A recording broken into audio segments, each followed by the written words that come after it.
అసలు ఆ హీరోయిన్ ఏడికెళ్ళి దోగులాడి పట్టుకొచ్చిండ్రో ఈ మూవీ టీం వాళ్ళు నాకైతే అస్సలు అర్థమైతే లేదు. ఎంత చెత్తగా చెత్తగా చేస్తుంది యాక్టింగ్ అయితే. సుధీర్ బాబు పక్కన ఆమె చేస్తుంటే నాకైతే విరక్తి పుడుతుంది, ఇరిటేషన్ వస్తుంది స్క్రీన్ మీద చూస్తున్నంతసేపు. సుధీర్ బాబు గారేమో అంత మంచిగా చేస్తుంటే ఆమె పక్క నుంచి ఏదో చేస్తుంది, ఏదేదో చేద్దామని చెప్పి నిరూపిస్తుంది. ఇందాకే జటాధర్ మూవీ చూసొచ్చిన నాకైతే డిజాస్టర్ లాగా అనిపించింది. ఏం రా ఈ సినిమా, ఎందుకు తీస్తున్నారా మీరు? లిటరల్లీ థర్మాకోల్ కూడా కనిపిస్తుంది. అసలు ఆ సెట్ పీసెస్ చూసుకోరా మీరు అంతా కూడా ఈజీగా అర్థమైపోతుంది కదా. అంత పెద్ద స్క్రీన్ మీద చూస్తున్నప్పుడు అర్థం అవ్వదా మాకు? అది కూడా లిటరల్లీ మీరు ఎడిట్ లో చూసుకోలేరా? ఇట్లా వాయికి ఇట్లా అయితే ఇంకా సుధీర్ బాబు గారు అయితే మంచి అటెంప్ట్ ఇచ్చిండు, చాలా బాగా చేసిండు. యాక్చువల్ లాస్ట్ లో ఒక తాండవం చేస్తాడు, శివ తాండవం చేస్తాడు సుధీర్ బాబు. మస్తు అనిపించింది ఆడైతే. అసలు లిటరల్లీ గూస్ బంప్స్ వచ్చినాయి ఆ మూమెంట్ దగ్గర. క్లైమాక్స్ లో సినిమాలో ఫస్ట్ హాఫ్ అయితే పిచ్చి రాడ్. అసలు ఎక్కడికి జరగదు, ప్రోగ్రెస్ ఉండదు, ఏముండదు స్టోరీలో. గోస్ట్ అంటారు అంటారు, మరి గోస్ట్ అంటారు అంటే ఏం చేస్తాడు? కొన్ని స్కేరీ మూమెంట్స్ పెట్టాలి. గోస్ట్ అంటారు అంటే అరే ఇట్లా పోయిండు, అట్లా చేసిండు, ఆడ చిన్నగా అట్లా స్కేరీ మూమెంట్ పెట్టేసి భయపెట్టేయాలి, ఇట్లాంటివి ఉండాలి. కానీ మీరేంద్ర బాబు అసలు ఏం చూపియరు?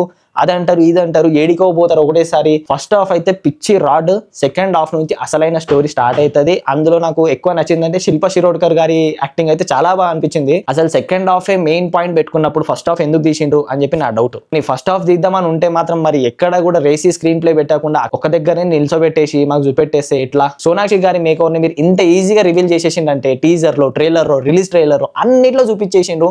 ఇంకా ఆడ స్క్రీన్ మీద సోనాక్షి గారిని ఆ మేకవర్ లో, ఆ ధనపిశాచి మేకోవర్ లో చూసినప్పుడు ఇంకేమనిపిస్తుంది? అసలు ఆయన ధనపిశాచి గురించి చెప్తారు, ఎప్పుడు చెప్తారు? ఫస్ట్ లోనే చెప్పేస్తారు. అది కూడా ఏ వీడియో పెట్టేసి చెప్పేస్తారు, అంతే సింపుల్, చాలా సింపుల్ గా చెప్పేస్తారు. క్లైమాక్స్ లో ధనపిశాచిని చంపడం కూడా ఎంత ఈజీగా చూపిస్తారంటే మీరు చాలా కన్వీనియంట్ గా రాసుకున్నారు మీరు. ఆ సెట్ పీసెస్ కానీ అవన్నీ చాలా, అంటే స్టోరీలో చాలా కన్వీనియన్స్ ఉంది. అసలు ఏం అర్థం అవ్వట్లేదా మీకు ఎడిటింగ్ చేసేటప్పుడు? అరే ఈడ సెట్ పీస్ ఇది కనిపిస్తున్నది రా బై, ఈజీగా పెద్ద స్క్రీన్ లో చూస్తే కనిపిస్తుంది అని చెప్పి తెలియదా మీకు? లేకపోతే నేను చెప్పాలా, ఎవరైనా చెప్పాలా వచ్చి? మ్యూజిక్ డైరెక్టర్ అసలు చెత్త కొట్టిండు. ఎంత చెత్త కొట్టిండు అంటే సడన్ గా ట్రాన్స్ పెడతాడు, సడన్ గా ఎమోషనల్ బీట్ పెడతాడు. సింకే ఉండదు అసలు. సీన్ కి దీనికి ఎలాంటి సింక్ ఉండదు. అసలు అట్లాంటప్పుడు ఎందుకు పెట్టడం? సుధీర్ బాబు గారు ముందుకు వచ్చి ఇలాంటి కాన్సెప్ట్ చేస్తా అన్నప్పుడు మీరు ఎట్లాంటి అవుట్పుట్ ఇవ్వాలి? అసలు మొత్తం వేస్ట్ చేసేసిండ్రు. సారీ, ఇదైతే పక్కా డిజాస్టర్ అంట నేనైతే. ఏమో మరి మీకు నచ్చితే నచ్చొచ్చు, ఏమో నచ్చే పాయింట్ ఏమైనా ఉందంటే లాస్ట్ కి క్లైమాక్స్ లో శివతాండం చేస్తా ఉంటాడు మన సుధీర్ బాబు.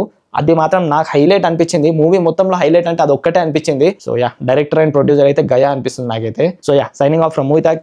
జై హింద్.